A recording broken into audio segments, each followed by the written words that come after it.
Hello students, welcome to my YouTube channel. आज मैं आप लोगों को मेंटल स्टेटस एग्जामिनेशन के बारे में बताऊंगी, जो कि मेंटल हेल्थ नर्सिंग का टॉपिक है। साइकेट्रिक नर्सिंग में हम लोग मेंटल स्टेटस एग्जामिनेशन करते हैं पेशेंट का, मेंटल पेशेंट का, उसकी सारे मेंटल एबिलिटीज जज करने के लिए। तो मैं स्टार्ट करती हूँ फ्रॉम इंट्रोडक्शन में है first, what is mental status examination? So the MSc is used to determine whether the patient is having any abnormalities in thinking, reasoning ability, feeling or behavior. MSc में हम ये determine करते हैं, ये जानने की कोशिश करते हैं कि पेशेंट्स का थिंकिंग, रीजनिंग, मेंटल एबिलिटीज सब कैसा है, वो प्रॉपर है कि नहीं प्रॉपर है या इनअप्रोप्रिएट है, ये MSc में हम जानते हैं। तो MSc में हम नेक्स्ट देखेंगे डेफिनेशन ऑफ MSc। डेफिनेशन में है, it is a way of assessment of persons और पेशेंट्स साइकोलॉजिकल फंक्शनिंग। ये एक प्रकार का टेक्निक है असेसमेंट का, वो भी psychological functioning of particular mental patient और अदर पर्सन्स। तो किसी भी पर्सन का या किसी भी पेशेंट्स का साइकोलॉजिकल फंक्शनिंग को असेस करते हैं MSc में। साइकोलॉजिकल फंक्शनिंग के अंदर जैसे कि आता है पेशेंट्स का general appearance, insight, cognitive functions, thought, perception, जो डील्स करता है पेशेंट का प्रेजेंट मेंटल स्टेटस को और प्रेजेंट मेंटल स्टेट को। तो एक प्रकार का वे है, एक प्रकार का टेक्निक है जिसमें हम किसी भी पेशेंट्स का साइकोलॉजिकल फंक्शनिंग को ऑब्जर्व करते हैं, असेस करते हैं और उसका मेंटल स्टेटस एग्जामिनेशन करते हैं बाय उसका जनरल अपीयरेंस को असेस करके कि पेशेंट्स का लुक कैसा है, दिखने में कैसा है, वरीड है, एंजाइटी, ये सारे आगे आपको डील करूंगी aspects of mental status examination में। पेशेंट का इंसाइट कैसे है, इंसाइट मैंने इससे जस्ट पहले आप लोगों को बताया था, जब मैंने वो टर्मिनोलॉजी वाला टॉपिक्स लिया था, उसमें मैंने आपको बताया था कि इंसाइट क्या होता है, कि पर्सन अपनी बीमारी के बारे में अवेयर होता है या नहीं होता है, दैट इज इंसाइट। तो उसमें हम पेशेंट्स का इंसाइट भी ऑब्जर्व करते हैं, जनरल अपीयरेंस भी ऑब्जर्व करते हैं, और पेशेंट्स का कॉग्निटिव फंक्शन में सब आता है, स्पीच हो गया, थॉट हो गया, रीजनिंग हो गया, जजिंग हो गया, थिंकिंग हो गया, सारे कुछ उसमें कॉग्निटिव फंक्शंस में आते हैं। नेक्स्ट है और परसेप्शन, पेशेंट पर्टिकुलर चीजों को कैसे परसीव करता है। परसीव मीन्स अपने नजरिए से उस चीज को देखता है और वो सोचता क्या है और वो चीज को देखता क्या है, वो सब इसके बारे में परसेप्शन में है। और है that will deal with the patient's present mental status or state। इन सारे चीजों को असेस करने के बाद हम पेशेंट का प्रेजेंट का मेंटल स्टेटस, अभी पेशेंट का मेंटल स्टेटस कैसा है, क्या उसकी मानसिकता है, इसके बारे में हम जानेंगे। So this is all the aspects of mental status examination। तो फर्स्ट मैं आप लोगों को बताऊंगी जनरल अपीयरेंस मतलब हम सामने कैसा अपीयर होके आते हैं दूसरों के सामने, या फिर पेशेंट्स हमारे सामने कैसे अपीयर होते हैं, उसका way of dressing, way of looking, ये सब आता है जनरल अपीयरेंस में। तो जनरल अपीयरेंस में सबसे फर्स्ट ऑल हम देखेंगे अपीयरेंस पेशेंट कैसे दिख रहा है। तो उसमें सबसे फर्स्ट पॉइंट है लुकिंग ओन्स एज, पेशेंट अपने एज के अकॉर्डिंग दिख रहा है नहीं दिख रहा है। 25 साल का अगर पेशेंट है तो 25 साल के एज के अकॉर्डिंग दिख रहा है नहीं दिख रहा है, या एज से ज्यादा बड़ा, एज से ज्यादा छोटा दिख रहा है, इसके बारे में है। नेक्स्ट लुकिंग ओल्डर, अपने एज से ओल्डर दिखना, बहुत ज्यादा बड़ा दिखना, जो नॉर्मल एज है मान लो 18 साल है तो 18 से ज्यादा वो 30 साल का दिख रहा है, तो दैट इज लुकिंग ओल्डर से। या यंगर देन, अपने एज से यंगर लग रहा है, मान लो 25 साल का है तो वो 12 साल का लग रहा है या 20 साल का लग रहा है, दैट इज यंगर। नेक्स्ट है अंडरवेट, बहुत ज्यादा पतला दुबला है। नेक्स्ट है ओवरवेट, या फिर कोई फिजिकल डिफॉर्मिटी है, इधर हैंडीकैप्ड है, या तो हाथ में हैंडीकैप्ड है या तो पांव से हैंडीकैप्ड है, that all are the physical deformities. Next हम लोग देखेंगे फेशियल एक्सप्रेशन, जब हम पेशेंट से बात करेंगे, क्वेश्चनिंग करेंगे, उसको देखेंगे तो पेशेंट का फेशियल एक्सप्रेशन कैसा है। फेशियल एक्सप्रेशन मतलब होता है हम किसी से बात करते हैं तो वो कैसा रिएक्ट करता है, उसके चेहरे में कैसा रिएक्शन आता है, चेहरे के हाव भाव कैसा होता है, दैट इज फेशियल एक्सप्रेशन। तो फेशियल एक्सप्रेशन में पहला है एंजियस, पेशेंट बहुत ज्यादा डरा हुआ, एंजियस मीन्स होता है डरा हुआ। नेक्स्ट होता है ब्लंट मीन्स होता है कोई भी इफेक्ट नहीं, अगर हम उससे कुछ पूछ रहे हैं तो कोई एक्सप्रेशन नहीं देगा, ना एंगर का एक्सप्रेशन, ना हैप्पीनेस का एक्सप्रेशन, ना सैड का एक्सप्रेशन, ना जेस्चरिंग पोस्चरिंग, कुछ भी नहीं देगा। तो ब्लंटेड मतलब होता है नो नथिंग एक्सप्रेशन, इमोशनलेस को ब्लंटेड बोलते हैं। हम किसी भी बात को करने के बाद उसके फेस में कोई भी इमोशंस का रिएक्शन नहीं आता, that is blunted affect. Fearful, patient बहुत ज्यादा डरा हुआ है, फियर, डर के मारे बैठा है, दैट विल बी फियरफुल। और प्लीजेंट, बहुत ही ज्यादा हैप्पीनेस फील करना, बहुत ज्यादा हैप्पीनेस शो करना फेशियल एक्सप्रेशन के through, that is pleasant. Next point है फेशियल एक्सप्रेशन के बाद नेक्स्ट है level of grooming. Level of grooming मतलब हम सामने वाले के सामने कैसा अपीयर होके आते हैं, कैसे ड्रेसअप करके आते हैं, कैसे तैयार होके आते हैं, that is level of grooming. तो लेवल ऑफ ग्रूमिंग में सबसे पहले अगर पेशेंट को हम देखेंगे तो पेशेंट अगर नॉर्मल है, नॉर्मली मीन्स नॉट ओवर तैयार होके आना या फिर एक्सेसिव तैयार होके नहीं आया, पेशेंट नॉर्मली लुक कर रहा है एज इट इज, पेशेंट के जैसे लग रहा है, दैट इज नॉर्मल। नेक्स्ट है शैबली ड्रेस्ड। शैबली ड्रेस मतलब बहुत ही ज्यादा डर्टी ड्रेस पहन के आना, बहुत ज्यादा फटे हुए ड्रेस पहन के आना, या तो जैसे रोड में सोए रहते हैं पर्सन्स जो रहते हैं उसी की तरह से ड्रेसअप करना, that is shabbily dressed. Normally dress से ज्यादा ही डर्टी पहनना, दैट इज बिली शैबली ड्रेस्ड। नेक्स्ट है ओवर ड्रेस, बहुत ज्यादा एक्सेसिव ड्रेस पहनना, मतलब टी शर्ट लोअर पहना है उसके ऊपर और कोट पहन लेगा, उसके ऊपर जैकेट पहन लेगा, उसके ऊपर स्वेटर पहन लेगा, that will B over dress. Normally जितना पहनना चाहिए सीजन के अकॉर्डिंग उससे भी ज्यादा वो ड्रेसअप पहन के आया है, दैट इज ओवर ड्रेस, अधिक ड्रेस पहन के आया है। आइडोसेंट्रिकली ड्रेस। आइडोसेंट्रिकली ड्रेसेस मतलब जिस जगह पे जैसे कि पेशेंट कहीं जा रहा है तो जा रहा है वहां पे पार्टी है, तो वो पार्टी के अकॉर्डिंग ड्रेस नहीं पहना है, वो आइदर वो एक ही नॉर्मल सिंपल ड्रेस पहना हुआ है या तो वो जैसा पहनना चाहिए वैसा नहीं पहना, जस्ट अपोजिट पहना है। पार्टी में सबके सब फुल ड्रेस पहन के आते हैं, वो बस हाफ निक्कर पहन के आ गया है या तो हाफ बनियान पहन के आ गया, that will be eccentrically dress. Eccentrically dress मतलब जिस जगह पे जैसा ड्रेसअप चाहिए वैसा वो नहीं पहनता है, उससे जस्ट अपोजिट ड्रेस पहन के आता है, दैट इज आइडोसेंट्रिकली ड्रेस्ड। नेक्स्ट है हम देखेंगे लेवल ऑफ क्लीनलीनेस। क्लीनलीनेस मतलब होता है साफ सुथरा, नहा धो करके तैयार होकर के साफ सुथरा पेशेंट कैसा है। तो क्लीनलीनेस में देखना है हम लोग को, देखना है कि पेशेंट कैसा दिख रहा है, एडिक्वेट दिख रहा है नहीं दिख रहा है, प्रॉपर अपने बॉडी को क्लीन किया है कि नहीं किया, साफ सुथरा दिख रहा है नहीं दिख रहा है, ये देखना है हम लोग इसमें। तो दैट विल बी एडिक्वेट और इनएडिक्वेट, प्रॉपरली है कि नहीं, जैसा हम क्लीनलीनेस चाहते हैं वैसा क्लीन है कि नहीं। नेक्स्ट है इनएडिक्वेट। इनएडिक्वेट तरीके से मतलब क्लीन नहीं है पेशेंट, एडिक्वेट है तो प्रॉपरली क्लीन है। नेक्स्ट हम लोग देखेंगे लेवल ऑफ कॉन्शियसनेस। पेशेंट को हम लोग देखेंगे पेशेंट कॉन्शियस है या नहीं, मतलब होश में है कि नहीं है, होश में है कि नहीं। उसमें पहला तो है फुल्ली कॉन्शियस, मतलब अगर आप कुछ बात कर रहे हो तो प्रॉपर रिस्पॉन्स दे रहे हो और कॉन्शियस है पेशेंट। नेक्स्ट है ड्राउजी, बहुत ज्यादा जैसे कि मेडिकेशन लेकर के ड्राउजी नींद में रहता है वैसा पेशेंट है।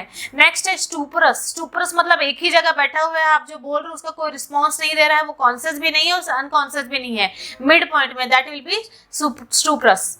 नेक्स्ट है कोमाटोस। कोमाटोस मतलब पेशेंट कोमा में चले गया है, ना उसको कॉन्शियसनेस है ना होश है, किसी भी चीज का रिएक्शन नहीं दे रहा है, कुछ भी हम उससे पूछ रहे हैं तो वो फीलिंगलेस इमोशनल लेस है। नेक्स्ट हम लोग देखेंगे mode of entry. Mode of entry मतलब होता है कि पेशेंट हॉस्पिटल में कैसे आया है, that will B mode of entry. तो फर्स्ट है मोड ऑफ एंट्री के अंदर केम विलिंगली, पेशेंट अपनी मर्जी से आया है एडमिट होने के लिए। नेक्स्ट है परसुएडेड, किसी से सलाह लेके आया है हॉस्पिटल में एडमिट होने के लिए, या तो ब्राउट यूजिंग फिजिकली फोर्स, या तो उसको जबरदस्ती बांध के लेके आए हैं हॉस्पिटल में एडमिट करने के लिए, that is mode of entry. Next हम लोग देखेंगे बिहेवियर। पेशेंट का बिहेवियर कैसे है, जब आप उससे बात कर रहे हो और उसको ऑब्जर्व कर रहे हो तो पेशेंट का बिहेवियर कैसा है। तो पहला है पेशेंट नॉर्मली है, नॉर्मली बिहेव कर रहा है, प्रॉपरली है, सब कुछ ठीक है पेशेंट, अदरवाइज। नेक्स्ट है ओवर फ्रेंडली, कुछ ज्यादा ही फ्रेंडली है, कुछ ज्यादा ही जल्दी दोस्ती बना लेता है आप लोगों से, या तो एग्रेसिव, बहुत ज्यादा गुस्सा है, जल्दी से फ्रेंडली नहीं होता, घुलता मिलता नहीं है, that will be under behaviour condition. Next है कोऑपरेटिवनेस, पेशेंट आपको कितना कोऑपरेट कर रहा है, जब आप पेशेंट से बात कर रहे हो तो पेशेंट आपको कितना कोऑपरेट कर रहा है। तो पहला नॉर्मली कोऑपरेट कर रहा है या फिर नॉर्मल से ज्यादा कोऑपरेट कर रहा है, एक्सेसिव, या नॉर्मल से बहुत ही कम कोऑपरेट कर रहा है, that will be less than so. Next है आई टू आई कांटेक्ट, जब आप पेशेंट से बात कर रहे हैं तो पेशेंट आपके साथ आई टू आई कांटेक्ट कर रहा है कि नहीं कर रहा है, जैसे कि प्रॉपर मेंटेन कर रहा है, आई टू आई कांटेक्ट कर रहा है, या तो डिफिकल्ट है, वो अपनी आंख को इधर उधर कर रहा है जब आप उससे बात कर रहे हो, या तो नेक्स्ट है नॉट मेंटेन, वो आपसे आई टू आई कांटेक्ट मेंटेन ही नहीं कर रहा है, पूरी बात में, पूरी कन्वर्सेशन में बिल्कुल भी आई टू आई कांटेक्ट मेंटेन नहीं कर रहा है। नेक्स्ट है साइकोमोटर एक्टिविटी, जब आप पेशेंट से बात करो तो कुछ साइकोमोटर एक्टिविटी कर रहा है, जैसे कि फिजिकल एक्टिविटी, भागना दौड़ना, that will be comes under psychomotor activities. तो साइकोमोटर एक्टिविटीज में सबसे पहले नॉर्मली है पेशेंट, जब उससे बात करो तो नॉर्मली है, कोई भी साइकोमोटर एक्टिविटी शो नहीं कर रहा है। नेक्स्ट है इंक्रीज है, साइकोमोटर एक्टिविटी ज्यादा इंक्रीज है, जैसे कि मेनिया वाले पेशेंट में देखा जाता है excessive amount of psychomotor activity. Next है पेशेंट का साइकोमोटर एक्टिविटी बिल्कुल डिक्रीज है, बिल्कुल भी कोई एक्टिविटी नहीं कर रहा, जैसे कि डिप्रेशन वाले में देखा जाता है डिक्रीज साइकोमोटर एक्टिविटी। नेक्स्ट है रैपट। रैपट मतलब ये होता है कि हम सामने वाले से कैसे इतना जल्दी घुल मिल जाते हैं, कैसे अच्छे से रिलेशन मेंटेन करते हैं, अपना सामने इंट्रोडक्शन कैसे देते हैं, वो होता है रैपट। तो रैपट में ये कि पेशेंट अचानक स्पॉन्टेनियसली जब आप उससे बातें करोगे तो पेशेंट इजीली आपसे घुल मिल जाएगा, स्पॉन्टेनियसली अचानक आपसे बात करने लग जाएगा। नेक्स्ट है डिफिकल्ट, वो आपसे बात नहीं करेगा, रैपट मेंटेन करने में उसको प्रॉब्लम होगी। नेक्स्ट है नॉट स्टैब्लिश, वो रैपट स्टैब्लिश नहीं कर पा रहा, आपसे अच्छे से रिलेशन मेंटेन नहीं कर पा रहा है। नेक्स्ट देखेंगे जेस्चरिंग। जेस्चर नॉर्मल है कि नहीं है, पेशेंट का way of walking that will be gesturing, तो नॉर्मल है कि नहीं है, फिर एग्जैगरेटेड है, जेस्चरिंग में प्रॉब्लम है। नेक्स्ट है posturing, patient proper posture maintain कर रहा है नहीं कर रहा है, जैसे कि नॉर्मल, पहला नॉर्मल है, जो भी पोस्चर है उसका way of standing, way of using hands and sign languages वगैरह को पोस्चरिंग बोलते हैं। तो पेशेंट का पोस्चरिंग नॉर्मल है कि नहीं, ये होगा। नेक्स्ट है आपका पेशेंट का कैटाटोनिक पोस्चर। कैटाटोनिक पोस्चर मतलब एक ही जगह स्टूपरलेस, मोशनलेस बैठे रहना, that is catatonic posture. Catatonic तरीके से बैठे रहेगा पेशेंट, ना उठेगा ना बैठेगा, आप उसको कुछ भी बोलोगे, जैसे स्टैंड है पेशेंट तो स्टैंड ही रहेगा, वो बिल्कुल भी मूव नहीं करेगा, that is catatonic posture. Next है स्टिफ, पेशेंट बहुत ज्यादा स्टिफ है, एक ही जगह है, एकदम रिजिड है, वो हिल रहा है ना डुल रहा है, आप उसको जितना भी ऑर्डर दे रहे हो, कमांड दे रहे हो, पेशेंट बिल्कुल भी सुन नहीं रहा है, दैट इज स्टिफ। नेक्स्ट है अदर मूवमेंट। अदर मूवमेंट जैसे कि नॉर्मल मूवमेंट है कि नहीं पेशेंट का। नेक्स्ट है स्टीरियोटाइप मूवमेंट। स्टीरियोटाइप मूवमेंट मतलब नॉर्मल, मतलब पेशेंट नॉर्मली है, जितना मूव करने बोल रहे हो मूव कर रहा है, चल रहा है, बैठ रहा है, उठ रहा है, सबको, that is normal movement. Stereotype motionless, involuntary, purposeless move करना, दिन भर चलना चलना, इधर उधर भागना, दैट इज स्टीरियोटाइप एक्टिव, बिना किसी पर्पस से, बिना किसी रीजन से पेशेंट अपने आप को मूव करता है, that is stereotype movement. Next है ईपीएस। ईपीएस सिंड्रोम होता है, एक्स्ट्रा पिरामिडल सिम्टम, जिसके कुछ पॉइंट्स होते हैं, जैसे कि कैटाटोनिक डिस्टोनिया हो गया, क्या बोलते हैं पार्किंसोनिज्म हो गया, और न्यूरोलेप्टिक मैलिग्नेंट सिंड्रोम हो गया, ये सारे आपके ईपीएस सिंड्रोम्स में आते हैं, ये सब हम बाद में डील करेंगे। नेक्स्ट है अदर मूवमेंट में other involuntary movements, other abnormal involuntary movements, मतलब एबनॉर्मली पेशेंट मूव कर रहा है अपने आप को बिना पर्पस के, that is other involuntary movements. Next हम लोग देखेंगे कैटाटोनिक फिनोमिना। कैटाटोनिक फिनोमिना मतलब पेशेंट किस तरीके से रिएक्ट कर रहा है कैटाटोनिक फिनोमिना में, जैसे कि है पहला ऑटोमेटिक ओबीडियंस, आप उसको कुछ भी बोल रहे हो तो पेशेंट वो बिना आपकी बात सुने वो ओबे करना स्टार्ट कर देगा। आपने कुछ कमांड किया कि आप इसको करना है तो वो एकदम स्ट्रिक्ट उसको फॉलो करेगा और उसको वो करेगा, आप उसको मना किया हो तो वो बिल्कुल भी नहीं करेगा। ऑटोमेटिक ओबीडियंस, अपने आप आपकी बातों को मानना, that is automatic obedience. Next है नेगेटिविज्म, पेशेंट के अंदर बहुत ज्यादा नेगेटिविटी भरा, आप उसको कितना भी पॉजिटिव बातें बताने लग जाओ फिर भी वो नेगेटिविटी को ज्यादा पकड़ेगा, ज्यादा ध्यान देगा नेगेटिविटी की तरफ से। नेक्स्ट है एक्सेसिव कोऑपरेटिवनेस। एक्सेसिव कोऑपरेटिवनेस मतलब नॉर्मल हम जो कोऑपरेट करते हैं उससे ज्यादा ही ओवर एक्सेसिव कोऑपरेट करेगा पेशेंट आपके साथ में किसी भी मैटर को लेकर के। नेक्स्ट है वैक्सी फ्लेक्सिबिलिटी। वैक्सी फ्लेक्सिबिलिटी मतलब रिजिड मूवमेंट होता है, एक ही जगह पेशेंट स्टूपरलेस बैठेगा, बिना किसी वर्क के, बिना किसी पर्पस के वो अपने आप को फ्लेक्सिबल करेगा, एक ही जगह रिजिड पोजीशन में बैठ जाएगा। नेक्स्ट है echopraxia, repetition of your actions, आपने जो भी बोले हैं जो भी कहे हैं वो सबको वो रिपीट करेगा, इकोप्रेक्सिया। इकोलेलिया मतलब रिपीटेशन ऑफ वर्ड, आपने जो भी वर्ड बोले हैं, आप जो सेंटेंस बोले हो आपको वो बार बार आपके सामने बोले जा रहा है। इकोप्रेक्सिया मतलब होता है आपने जो भी एक्टिविटी कर रहे हो that will be following by the patient, वो पेशेंट आपको बार बार फॉलो कर रहा है उस एक्टिविटी को, सेम वही कर रहा है। अगर आप उठ के खड़े होके चले जा रहे हो तो पेशेंट आपको देख के उठ के खड़े होके चला जाएगा। और इकोलेलिया में जैसे आपने उससे कुछ बातें कर रहे हो, उसका नाम ले रहे हो, अदर कुछ ऐसा पॉइंट्स बोल रहे हो तो पेशेंट उसी चीज को बार बार रिपीट करेगा, दैट इज इकोलेलिया। नेक्स्ट है कंपल्सिव एक्ट। कंपल्सिव एक्ट मैंने बताया था बार बार एंजाइटी होने की वजह से जो एक्ट करता है patient, that is compulsive act. कई सारे पेशेंट्स के अंदर ये हैबिट होती है कि वो नेल बाइटिंग करते हैं, बार बार नेल्स को बाइट करते रहते हैं any time, that will B compulsive act, bar bar repetition of the act. Next है हेलुसिनेटरी बिहेवियर। हेलुसिनेटरी बिहेवियर मतलब बिना किसी रीजन के पेशेंट्स अपने आप किसी चीज को देख करके एक्ट करेगा, सामने वो चीज नहीं होगा फिर भी पेशेंट उसको देख करके एक्ट करेगा, जैसे वो एनी टाइम स्माइल करते रहेगा पेशेंट, बिना मतलब के रोएगा, crying without any reasoning, muttering और talking to the self, patient खुद से बात करते रहेगा, अपनी खुद से बात करने लग जाएगा, लेकिन रियलिटी में आसपास वहाँ कोई कुछ नहीं होगा, वो खुद से ही बात करने लग जाएगा। ये सारे पॉइंट्स आते हैं जनरल अपीयरेंस के अंदर में। सेकंड पॉइंट है हमारा बी, स्पीच। पेशेंट का स्पीच कैसे है, जब आप पेशेंट से बातें करोगे, कन्वर्सेशन करोगे तो पेशेंट का स्पीच कैसे है वो स्पीच में आता है, जिसमें सबसे पहले इनिशिएशन ऑफ स्पीच। जब आप बात किए हो पेशेंट से, कन्वर्सेशन किए तो पेशेंट वो इनिशिएट कैसे किया, स्टार्टिंग कैसे किया, स्पीच करना, बात करना, वो होता है इनिशिएशन ऑफ द स्पीच। तो अचानक पेशेंट ने, स्पॉन्टेनियस मतलब अचानक होता होता है, पेशेंट अचानक आपसे बात करना स्टार्ट कर दिया, that will be comes under spontaneous. Speaks when spoken to, जब आप बात करोगे तब आपसे पेशेंट बात करेगा आगे होके, that will be speaks when spoken to. Next है मिनिमल, थोड़ा बहुत बात करेगा या तो म्यूट रहेगा, बिल्कुल भी बात नहीं करना चाहेगा patient, that is mute. Second है रिएक्शन टाइम, आपने जो बात किया है तो वो कितना टाइम टेकन कर रहा है वो रिएक्ट करने के लिए। जैसे मैंने आप पेशेंट को बोला कि आपका नाम क्या है, तो वो कितना टाइम के बाद वो अपने नाम को बता रहा है, दैट इज रिएक्शन टाइम। तो वो नॉर्मली है या तो बहुत ज्यादा डिलेड है।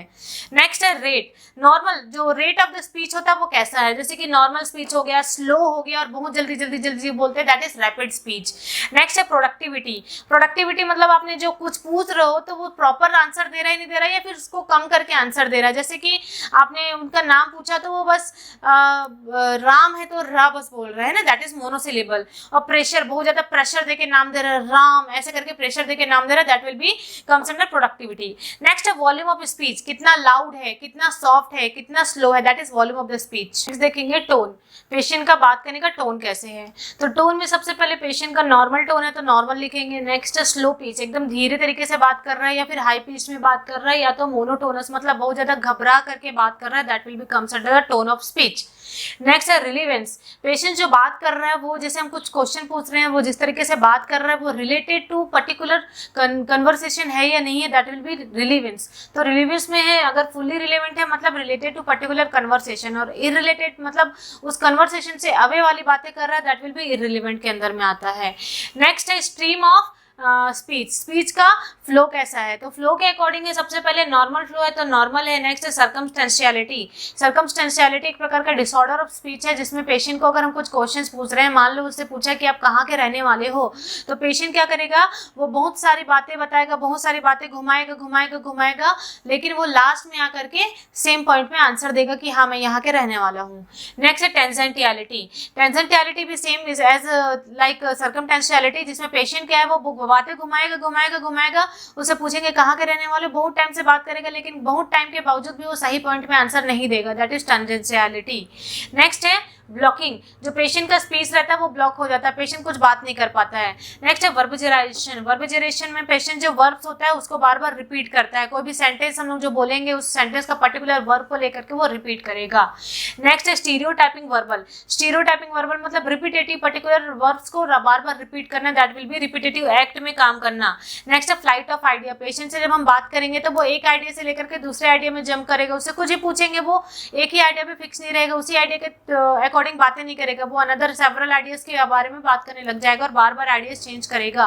क्लैंग एसोसिएशन, नेक्स्ट है क्लैंग एसोसिएशन, क्लैंग एसोसिएशन मतलब होता है एक टाइप ऑफ वर्ड्स को, एक टाइप ऑफ प्रोनाउंस होने वाले वर्ड्स को पेशेंट बार बार रिपीट करता है, जैसे कैट, मैट, बैट, रेट, इस तरीके से अगर हम उससे कुछ ही बोलेंगे वो एक ही प्रोनाउंस होने वाले वर्ड्स को बार बार रिपीट करेगा, that is clang association. Next है कोहेरेंस, कोहेरेंस मतलब रिलेटेड टू पर्टिकुलर टॉपिक्स है ना, रिलेटेड में है, कोहेरेंट प्रॉपर्ली कोहेरेंट है कि नहीं, वो पूरा जो टॉपिक हम लोग बात कर रहे हैं पेशेंट से वो पूरा प्रॉपर्ली कवर्ड है कि नहीं है। और लूजनिंग ऑफ एसोसिएशन मतलब उस टॉपिक से अवे होकर के दूसरी टॉपिक में बात करता है पेशेंट। नेक्स्ट है अदर, अदर में इको ले लिया, जैसे कि मैंने बताया अगर हम कुछ स्पीच करेंगे तो स्पीच का वो रिपीट करेगा, हम जो बात करेंगे जो टॉक करेंगे पेशेंट बार बार रिपीट करेगा, दैट इज इको ले लिया। प्रिजर्वेशन, स्पीच प्रिजर्व रहेगा, वो ज्यादा बातें नहीं करेगा, पुअर्टी ऑफ स्पीच होगा। और नियोलॉजिज्म, नियोलॉजिज्म मतलब नए नए बातें को निकालेगा, हम जिस कन्वर्सेशन से बात करने वाले पेशेंट से वो कन्वर्सेशन को छोड़ करके new new words, new things वो ऐड करेगा, नियोलॉजिज्म न्यू वर्ड्स को फॉर्मेशन करना। नेक्स्ट सी देखेंगे मूड, पेशेंट का मूड कैसा है, और वो मूड के साथ साथ अफेक्ट भी देखेंगे, पेशेंट का मूड एंड अफेक्ट दोनों साथ में देखते हैं। Mood and effect, predominant mood में पेशेंट बहुत ज़्यादा इरिटेबल है, पेशेंट बहुत ज़्यादा लेबाइल है, बिल्कुल away from the particular mood, वो ब्लंटेड मूड। नेक्स्ट है ब्लंटेड मतलब इमोशनलेस मूड होता है, कोई रिएक्ट नहीं करना, एंजियस मूड होना, फियरफुल डरा हुआ, पैनिक मतलब बहुत ज़्यादा हाइपर एंजियस। नेक्स्ट है एग्रेसिव बहुत ज़्यादा गुस्से में। नेक्स्ट है चीयरफुल बहुत ज़्यादा इंजॉयमेंट वाला मूड। और नेक्स्ट है डिप्रेस बहुत ज़्यादा डिप्रेशन वाला मूड पेशेंट का। नेक्स्ट हम लोग देखेंगे डीप पॉइंट थॉट, पेशेंट का सोच कैसा है, स्ट्रीम ऑफ थॉट के अंदर आता है पहला फ्लो ऑफ थॉट, पेशेंट का थॉट कैसा है। जब आप पेशेंट से बात करोगे तो बात करते समय उसका थॉट के बारे में हमको समझ में आता है कि पेशेंट क्या सोच रहा है, कैसे रिएक्ट कर रहा है। तो थॉट नॉर्मल है तो नॉर्मल, रेसी थॉट बहुत ज्यादा स्पीडी थॉट है, बहुत ज्यादा हायर थॉट है, दैट विल बी रेसी thought. Retarded thought, thought preserve है, वो ज्यादा थॉट उसका निकल नहीं रहा, ज्यादा सोच नहीं कर पा रहा है पेशेंट, सोच नहीं कर पा रहा है। नेक्स्ट पेशेंट का थॉट ब्लॉक है, वो ज्यादा थॉट पूरी तरीके से ब्लॉक है, कुछ सोच भी नहीं पा रहा है पेशेंट। नेक्स्ट है अनक्लियर और मडल थॉट, मिक्सअप थॉट, अनक्लियर है वो पेशेंट से जब आप बात करोगे, कन्वर्सेशन करोगे तो पेशेंट का थॉट क्लियर आपको समझ में नहीं आएगा। नेक्स्ट है फ्लाइट ऑफ आइडिया, जैसे कि मैंने बताया पेशेंट एक आइडिया से दूसरे आइडियाज में जा रहा है तो बार बार उसके थॉट रिपीटली चेंज हो रहे हैं। नेक्स्ट है clang of association, clang of association मैंने बताया एक ही पर्टिकुलर वर्ड्स को पेशेंट बार बार रिपीट कर रहे हैं, एक ही जैसे प्रोनाउंसिएशन वाले शब्द को बार बार रिपीट कर रहे हैं, कैट मैट रैट बैट ऐसे करके जो होता है उसको बार बार रिपीट कर रहे हैं। म्यूटिज्म, पेशेंट पूरा म्यूट है, बिल्कुल भी अपने थॉट को बता नहीं रहा है, आप जिससे बातें कर रहे हो तो वो उसका थॉट बाहर आ ही नहीं रहा है। नेक्स्ट है फॉर्म ऑफ थॉट कैसा है, फॉर्म ऑफ थॉट मैंने बताया नॉर्मल है। नेक्स्ट है नॉट अंडरस्टैंडेबल, आप उसको अंडरस्टैंड नहीं कर सकते, पेशेंट क्या बोल रहा है आपको समझ में नहीं आ पा रहा है।